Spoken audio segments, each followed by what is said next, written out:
where are the areas? Who are the voters? Which state, which region do you think Atiku is going to garner more votes? Where are the votes coming from to defeat Bola Tinubu?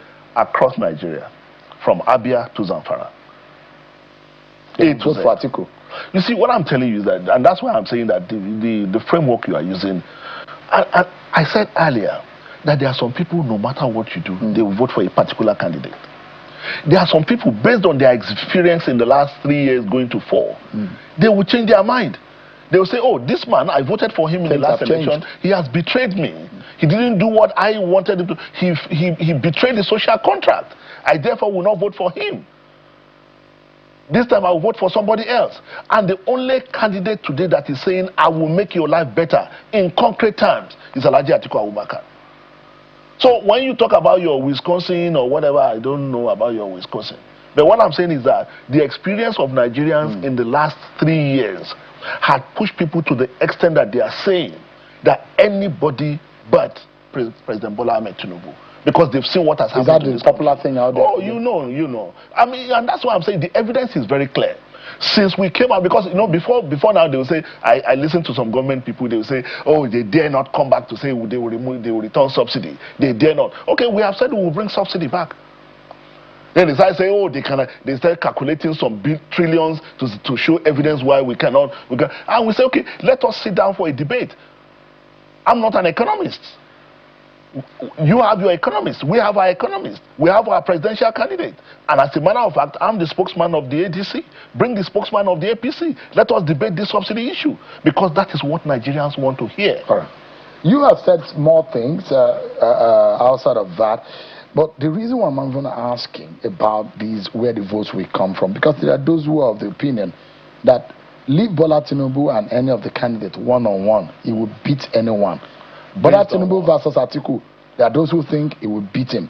Bola Tinubu versus Peter Obi, they believe that it will beat him. Bola Tinubu versus Donald Duke, they believe that it will beat him. Bola Tinubu versus Adebayo, it will beat him. Versus Showora, it will beat him. What about Bola Tinubu versus Nigerians? No, just remember, because what about Bola Tinubu versus Nigerians? There are those who believe that if there is a coalition, a conglomerate, the coalition of these opposition group, that they are capable of beating Bola Tinubu very well.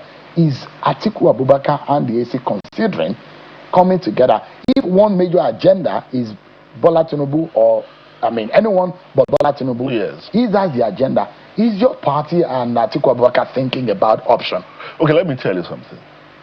When we started building this coalition, we started on the assumption that if we are able to build a broad-based coalition, it will make our job of beating the APC easier.